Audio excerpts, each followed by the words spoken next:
ತುಂಬಾ ನೋವಾಗ್ತಿದೆ ಅತ್ತೆ. ಮೊದಲನೇ ಸಲ ಒಂದ್ ಸಮಸ್ಯೆಗೆ ಏನ್ ಮಾಡ್ಬೇಕು ಅಂತ ಗೊತ್ತಾಗ್ತಿಲ್ಲ ಅತ್ತೆ. ಮಗಳೇ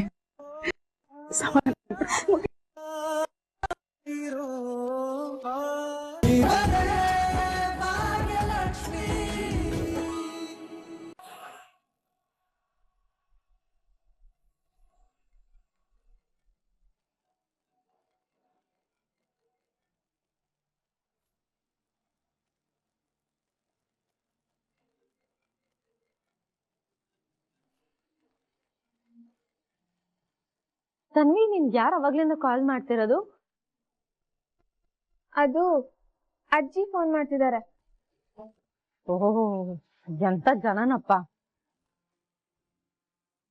ನೋಡ್ ತನ್ವಿ, ನೀನ್ ಮನೇಲಿಲ್ಲ, ಕಾಣೆ ಆಗಿದ್ಯಾ.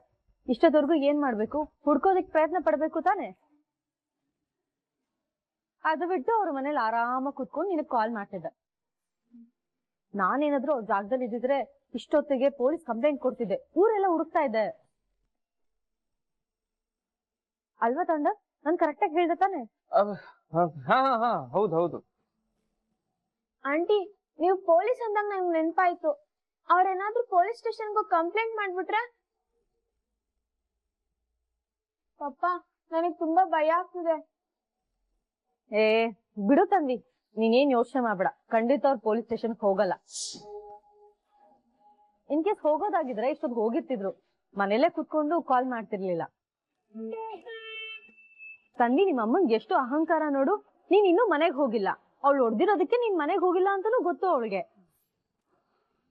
ಆದ್ರೂ ಒಂದ್ ಕಾಲ್ ಮಾಡಿ ನಿನಗ್ ಸಾರಿ ಕೇಳ್ಬೇಕು ಅಂತ ಅನ್ಸ್ಲಿಲ್ವಾ?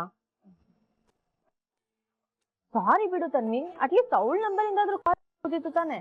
ಅದನ್ ಬಿಟ್ಟು ನಿಮ್ ಅಜ್ಜಿ ನಂಬರ್ ಇಂದ ಕಾಲ್ ಮಾಡ್ತಿದ್ದಾಳೆ ಅಂದ್ರೆ ನೋಡು ಎಷ್ಟು ಸೊಕ್ಕಿರ್ಬೇಕು ಅಮ್ಮಂಗೆ. ನಿನ್ ಬಗ್ಗೆ ಅವಳಿಗೆ ಏನಾದ್ರು ಸ್ವಲ್ಪನಾದ್ರೂ ಕೇರ್ ಇದ್ದಿದ್ರೆ ಹೀಗೆಲ್ಲ ಮಾಡ್ತಿದ್ಲಾ?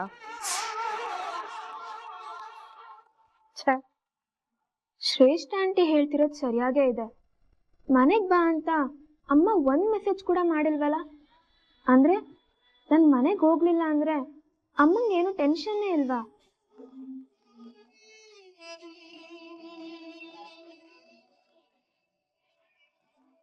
ಪಪ್ಪ, ಮತ್ತೆ ಅಜ್ಜಿ ಕಾಲ್ ಮಾಡ್ತಿದಾರೆ, ಏನ್ ಮಾಡ್ಲಿ? ನಾನ್ ಏನ್ ಮಾಡ್ಬೇಕು ಅಂತ ಹೇಳ್ತೀನಿ. ಬೇಡ ಆಂಟಿ. ತಂದಿ ಕುಡಿ.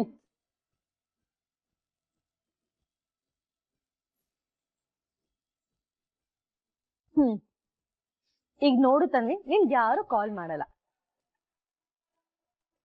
ನೀನ್ ಯೋಚನೆ ಮಾಡ್ಬೇಡ ತನ್ವಿ. ಅವ್ರಿಗೇನಾದ್ರೂ ನಿಜವಾಗ್ಲೂ ನಿನ್ ಮೇಲೆ ಕೇರ್ ಇದ್ರೆ ಅವ್ರು ಇಲ್ಲಿಗೆ ಬಂದು ನಿನ್ನ ಕರ್ಕೊಂಡು ಹೋಗ್ತಾರೆ, ಬಿಡು.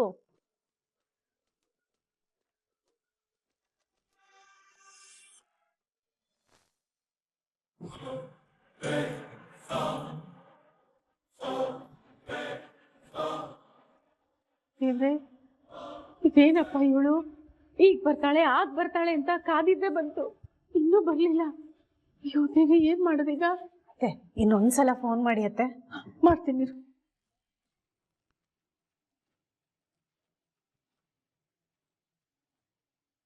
The number you're calling is switched off right now. ಏನಾಯ್ತತ್ತೆ? ಈಗ್ಲೂ ಸ್ವಿಚ್ ಆಫ್ ಅಂತಾನೆ ಬರ್ತಾ ಇದೆ ಕಣೆ. ನಾನು ಆಗ್ಲೇ ಪಡ್ಕೊಂಡೆ ಎಲ್ಲಿದ್ದಾಳೆ ನೋಡಿ ಅಂತ. ಬರ್ತಾಳೆ ಅಂತ ಬಾಯಿನ ಮುಚ್ಚಿದ್ರಿ. ಈಗ ನೋಡಿ ಫೋನ್ ಸ್ವಿಚ್ ಆಫ್ ಆಗಿದೆ. ಎಲ್ಲಿ ಅಂತ ಹುಡ್ಕೋದವಳ? ಅಲ್ಲ, ಹುಡುಗಿ ಯಾಕೆ ಹೇಗ್ ಮಾಡಿದ್ಲು? ಒಂದ್ ಮಾತು ನಮ್ಗೆ ಹೇಳ್ಬೇಕಲ್ವಾ? ಇಲ್ಲ, ಯಾವತ್ತೂ ಈ ತರ ಹೇಳ್ದೆ ಕೇಳ್ದೆ ಎಲ್ಗೂ ಹೋದೋಳಲ್ವಲ್ಲ.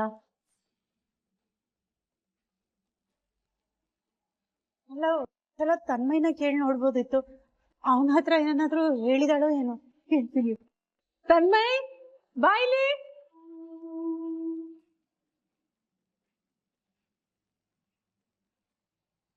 ಏನಜ್ಜಿ? ನೋಡು ತನ್ಮಯ್, ನಿಜ ಹೇಳು, ನಿಮ್ಮ ಅಕ್ಕ ಎಲ್ಲಿ ಹೋಗಿದ್ದಾಳೆ ಅಂತ ನಿನಗ್ ಗೊತ್ತಿಲ್ವೇನೋ? ನಿಜ ಗೊತ್ತಿಲ್ಲ ಅಜ್ಜಿ. ಅದ್ ಹೇಗೋ ಗೊತ್ತಿಲ್ಲ ನಿನಗೆ? ಯಾವಾಗ್ಲೂ ಜೊತೆಗಿರಲ್ಲ ನೀವು? ನಂಗ್ ಗೊತ್ತಿಲ್ಲ. ಇತ್ತೀಚೆಗೆ ಅದ್ ಯಾರ ಹತ್ರ ಫೋನಲ್ಲಿ ಮೆಸೇಜ್ ಮಾಡ್ಬಿಟ್ಟು ಅಂತ ನಗ್ತಾ ಇರ್ತಾಳೆ.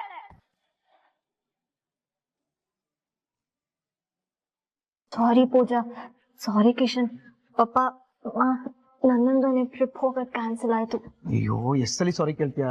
ನೋಡು ಕನಿಕಾ, ನಿನ್ನ ಆರೋಗ್ಯಕ್ಕಿಂತ ನಮ್ಮ ಹನಿಮೂನ್ ಏನು ದೊಡ್ಡದಲ್ಲ. ನೀನು ಮೊದಲು ಹುಷಾರಾಗು, ಅದೇ ನಮಗೆ ಇಂಪಾರ್ಟೆಂಟ್. ನನ್ನ ಮೇಲೆ ಎಷ್ಟು ಪ್ರೀತಿ ಕಿಶನ್ ನನಗೆ. Thank you for this love. Pooja, ಕನ್ನಿಕಂಗೆ ಏನು ಬೇಕೋ ಸ್ವಲ್ಪ ನೋಡ್ಕೊ. ಬೇಡ ಬೇಡ ಬೇಡ, ನಾನು ನೋಡ್ಕೊಳ್ತೀನಿ ಪೂಜಾ. ಸುಮ್ಮನೆ ನಿನ್ಗೆ ಯಾಕೆ ರಿಸ್ಕು? ಇದ್ರಲ್ಲಿ ತೊಂದರೆ ಏನು ಬಂತು? ಇನ್ಫ್ಯಾಕ್ಟ್ ಇದು ನಮ್ಮ ಕರ್ತವ್ಯ ಅಲ್ವಾ ಪೂಜಾ?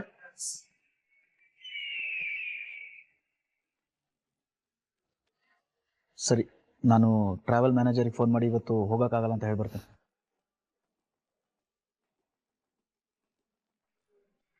ಬಾ ಕನಿಕಾ. ಎತ್ತೆ ಕೈನಾ.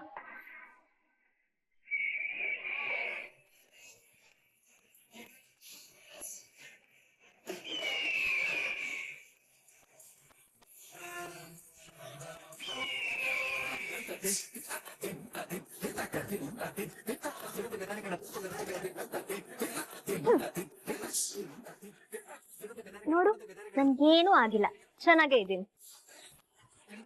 ಅದೇನೋ ದೊಡ್ಡದಾಗಿ ಬಿಲ್ಡಪ್ ಕೊಡ್ತಿದೆ ಗೆದ್ದು ಬಿಡ್ತೀನಿ ಅಂತ. ಈಗ ನೋಡು, ಎಷ್ಟು ಈಸಿಯಾಗಿ ನಿಮ್ಮ ಹನಿಮೂನ್ ಟ್ರಿಪ್ ನ ಕ್ಯಾನ್ಸಲ್ ಮಾಡಿಸ್ಬಿಟ್ಟೆ. ಗಡಿಯಾರ ಶೆಲ್ಫ್ ತೆಗೆದ ತಕ್ಷಣ ಕಾಲನೇ ನಿಲ್ಸ್ಬಿಟ್ಟೆ ಅನ್ನೋ ದುರಹಂಕಾರ ಬೇಡ. ನೀನ್ ಇವತ್ತು ಹೋಗೋದನ್ನ ಕ್ಯಾನ್ಸಲ್ ಮಾಡಿದ್ಯಾ ಅಷ್ಟೇ. ನೀನ್ ಯಾವಾಗ್ಲೂ ಇದನ್ನೇ ಮಾಡಕ್ ಆಗಲ್ಲ. ತುಂಬಾ ಕುಣಿಬೇಡ, ಆಮೇಲೆ ನಿನ್ ಕಾಲಿಗೆ ನಿಜವಾಗ್ಲೂ ಏಟಾದ್ರೆ ಕಷ್ಟ.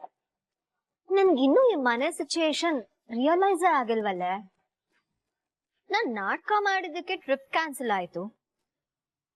ಜಸ್ಟ್ ಇಮ್ಯಾಜಿನ್ ಮಾಡ್ಕೊ, ನನ್ ಕಾಲ್ ನಿಜವಾಗ್ಲೂ ಏಟಾದ್ರೆ ಲೈಫ್ ಲಾಂಗ್ ನೀನು ನನ್ ಸೇವೆ ಮಾಡ್ಕೊಂಡೇ ಇರ್ಬೇಕಾಗತ್ತೆ. ನೀನನ್ನ ನಾನು ತುಂಬಾ ಬುದ್ಧಿವಂತೆ ಅನ್ಕೊಂಡಿದ್ದೆ, ಬಟ್ ನೀನು ದಂಡಿ. ಪ್ರತಿ ಸಲ ಈ ನಾಟಕ ನಡೆಯುತ್ತೆ ಅನ್ಕೊಂಡಿದ್ಯಾ? ಅಕಸ್ಮಾತ್ ನಿಜವಾಗ್ಲೂ ಏಟಾದ್ರೆ ನಿನ್ ಸೇವೆಗೆ ಅಂತ ನನ್ನ ಇಡಲ್ಲ, ಯಾರಾದ್ರೂ ನರ್ಸ್ನ ಇಡ್ತಾರೆ. ಪರ್ಮನೆಂಟ್ ಆಗಿ ನೀನ್ ಬೆಡ್ ಮೇಲೆ ಫಿಕ್ಸ್ ಆಗೋ ತರ ನಾನ್ ಮಾಡ್ತೀನಿ. ನಿನ್ನಂತವಳು ಓಡಾಡ್ಕೊಂಡಿರೋದಕ್ಕಿಂತ ಕಾಲ್ ಮುಡ್ಕೊಂಡು ಮೂಲೆಯಲ್ಲಿ ಬಿದ್ದಿರೋದೇ ಬೆಟರ್. ಕಿರ್ಚ್ಬೇಡ.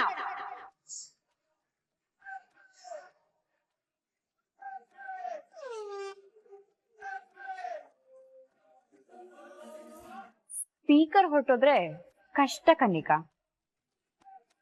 ನೋಡ್ತಿರು, ಮತ್ತೆ ನಿನ್ ಕಣ್ಮುಂದೆನ ನಾವ್ ಹೇಗ ಹನಿಮೂನಿಗ್ ಪ್ಲಾನ್ ಮಾಡ್ತೀವಿ, ಹೋಗ್ ಬರ್ತೀವಿ ಅಂತ. ಲಗೇಜ್ ಹೇಗಿದ್ರು ಆಲ್ರೆಡಿ ರೆಡಿ ಇದೆ, ಹೋಗ್ ಬರೋದಂತೂ ಪಕ್ಕ. ಕಿರ್ಚ್ಬೇಡ, ನೀನೇನ್ ಕತ್ತೆನಾ? ನೋಡ್ತೇನೆ ಕಣೆ, ಅದ್ ಹೇಗ್ ಹನಿಮೂನ್ ಹೋಗ್ತಿ ಅಂತ ನಾನು ನೋಡ್ತೀನಿ. ಅತ್ತೆ ಗೆಳತಿ, ಅತ್ತೆ ಗೆಳತಿ, ಅತ್ತೆ ಏನಾಯ್ತತ್ತೆ? ಗೆಳತಿ, ಯಾಕೆ ಕಳ್ತಾ ಇದ್ದೀರಾ? ಏನಾಯ್ತು?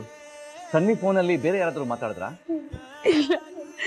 ತನ್ವಿನೇ ಮಾತಾಡಿದ್ದು. ಮತ್ ಯಾಕತ್ತೆ ಏನು ಹೇಳ್ತಿಲ್ಲ? ಎಲ್ಲಿದ್ದಾಳಂತೆ? ಏನಾಯ್ತಂತೆ ಅತ್ತೆ? ತನ್ವಿ ಹಾ, ತನ್ವಿಗೆ ಏನಾಯ್ತು?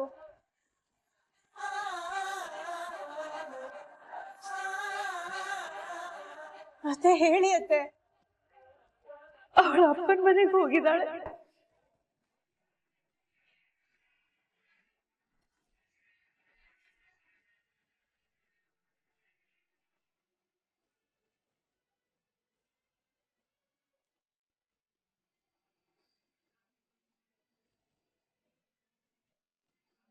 ಅಲ್ಲ, ಅವಳಿಗೇನ್ ತಲೆಗಿಲ್ಲ ಕೆಟ್ಟಿದ್ಯಾ ಹೇಗೆ? ಹೋಗಿ ಅವ್ರ ಅಪ್ಪನ ಮನೆಗೆ ಯಾಕೆ ಹೋದ್ಲಂತೆ? ಅಲ್ಲ, ಯಾರು ಬೇಡ ಅಂತ ಹೇಳಿ ಬಿಟ್ಟು ಹೋದವನ್ ಜೊತೆ ಹೋಗಿ ಕೂತಿದ್ದಾಳಲ್ಲ. ಮನುಷ್ಯ ಅಂದ್ಮೇಲೆ ಸ್ವಲ್ಪನಾದ್ರೂ ಸ್ವಾಭಿಮಾನ ಇರ್ಬೇಕು. ಅಲ್ಲ, ಮನೇಲಿ ಯಾರಿಗೂ ಒಂದು ಮಾತು ಹೇಳಿಲ್ವಲ್ಲ ಇವಳು? ಗಾಬರಿ ಆಗ್ಬೋದನ್ನೋ ಯೋಚನೆನೇ ಇಲ್ಲ. ಭಾಗ್ಯ ಅವರು ಶಾಕ್ ಅಲ್ಲಿದ್ದಾರೆ. ಏನ್ ಮಾತಾಡೋದು? ಅಲ್ಲ, ಸದ್ಯಕ್ಕೆ ಸಿಕ್ಲಲ್ಲ ಅಂತ ಇಷ್ಟೊತ್ತು ಎಲ್ಲಿ ಹೋಗಿದ್ಲು ಅಂತ ಗಾಬರಿ ಆಗಿತ್ತಲ್ಲ.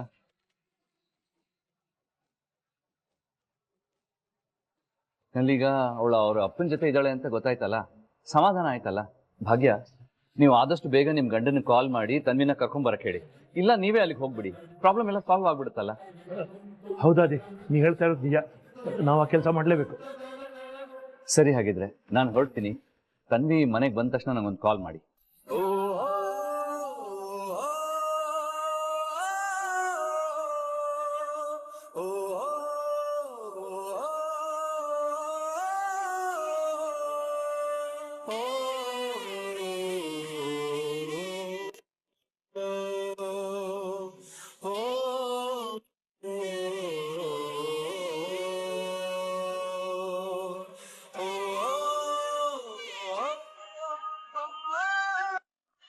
ತುಂಬಾ ನೋವಾಗ್ತಿದೆ ಅತ್ತೆ. ಮೊದಲನೇ ಸಲ ಒಂದ್ ಸಮಸ್ಯೆಗೆ ಏನ್ ಮಾಡ್ಬೇಕು ಅಂತ ಆಗ್ತಿಲ್ಲ ಅತ್ತೆ.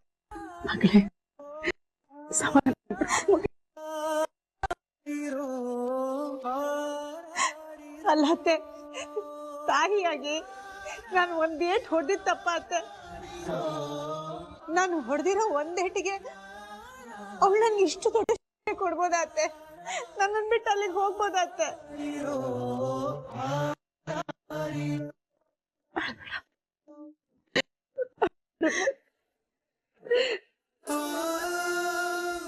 ಮಕ್ಕಳನ್ನ ತಿದ್ದೋದೇ ತಪ್ಪ ಅತ್ತೆ. ಶಿಕ್ಷೆ ಇದ್ದಲ್ಲಿ ಶಿಕ್ಷಣ ಅಂತ ಹೇಳ್ತಾರೆ. ಸರಿದಾರಿಲ್ ನಡಿ ಅಂತ ಅವಳು ಹೇಳಿದೆ ತಪ್ಪ ಅತ್ತೆ. ಅಳ್ಬೇಡಮ್ಮ, ಅಳ್ಬೇಡ ಭಾಗ್ಯ. ಮೊದಲು ನಿನ್ ಕಣ್ಣೀರ್ ಒರೆಸ್ಕೊ. ನೀನ್ ಹತ್ರ ನನಗ್ ನೋಡಕ್ಕಾಗಲ್ಲ ಮಗಳೇ. ಇಲ್ಲ ಅತ್ತೆ, ನಾನು ನನ್ನ ತಾಯಿಯಾಗಿ ಸೋತ್ಬಿಟ್ಟೆ ಅಂತ ಅನ್ನಿಸ್ತಾ ಇದೆ ನನಗೆ. ಮನೆಯಿಂದ ಆಚೆ ಹೋಗಿ ಗೊತ್ತಿದ್ದವಳಲ್ಲ ನಾನು. ಮಕ್ಳ ಜೀವನಕ್ಕೋಸ್ಕರ ಬರೆಯೋದ್ ಕಲ್ತೆ, ಓದೋದ್ ಕಲ್ತೆ, ಕೆಲ್ಸಕ್ಕೂ ಸೇರ್ಕೊಂಡೆ. ಏನೇ ಮಾಡಿದ್ರು ಎಷ್ಟೇ ಮಾಡಿದ್ರು ನನ್ ಮಗಳು ಕೊನೆಗೂ ನನ್ನಲ್ಲಿ ಕೊರತೆ ಕಂಡು ಹಿಡ್ದೇ ಬಿಟ್ಲಲ್ಲ ಅತ್ತೆ.